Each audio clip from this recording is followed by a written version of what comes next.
Let's now take a quick look at basic layout and spacing of your work. So you've finished your drawing, you've done your line art, the drawing is complete and it looks great, and you want to make sure that the layout on the page has done well. The first thing we want to be thinking about is page composition. So when we're putting stuff on a page to display, we're bound by the rules of that page, right? We're bound by the borders of the page.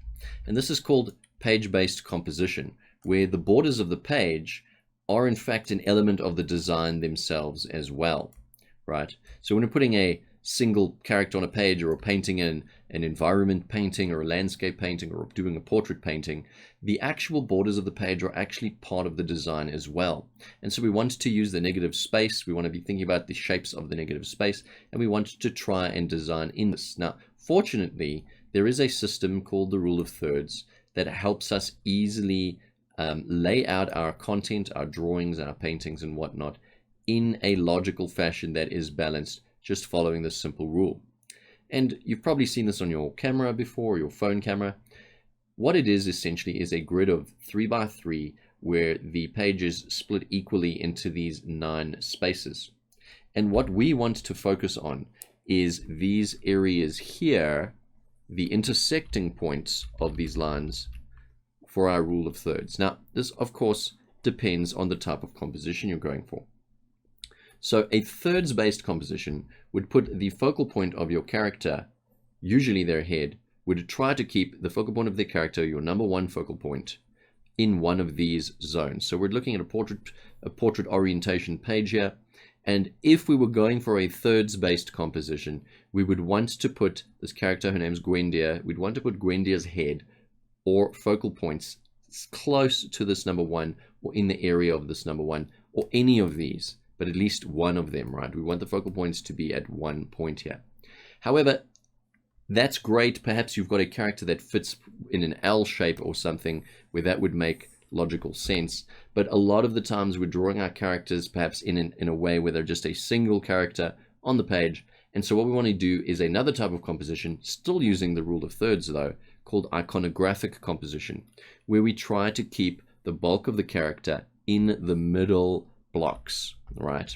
And so that's kind of Gwendia's composition here, but she's not properly or well composed on the page just yet, because there's something else we have to take into account apart from the page-based composition, and that is the space around the character. Too many times people will draw the characters kind of partially off the page, right, or too big or really too small, which is often occurrence as well, where there's this tiny little character in front of the page. And what you want to do is try to ensure that when you're laying out your characters, you're laying them out with adequate space around them.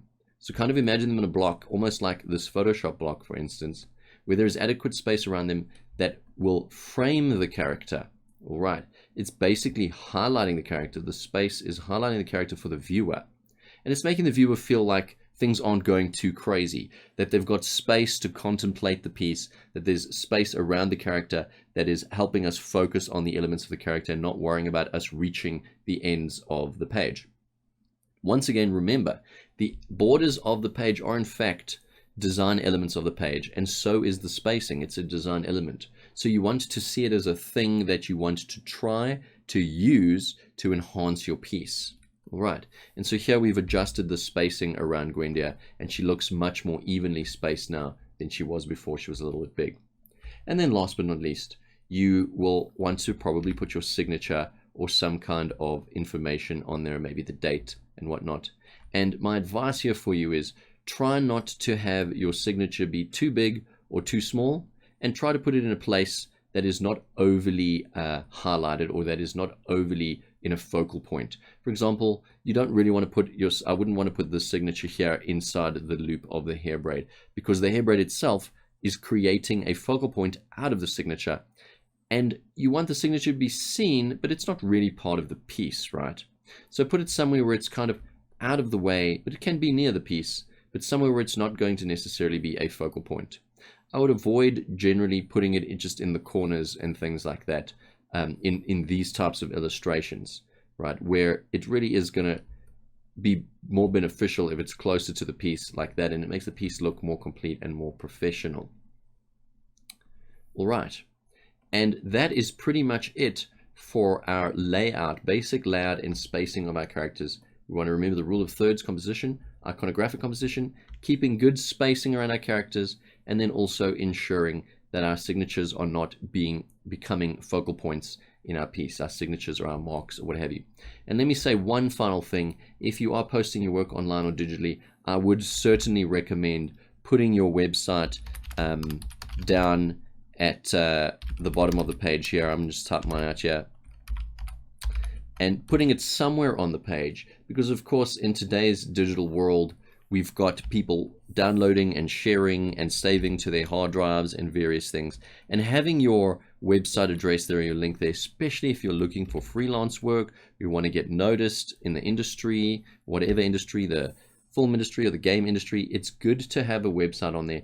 Once again, make sure it's not a focal point, and I would keep it fairly light. Just a way for people to know who did this. Even writing your name next to your signature is a good idea. All right. That's it from me for this lesson, and I will see you guys in the next module.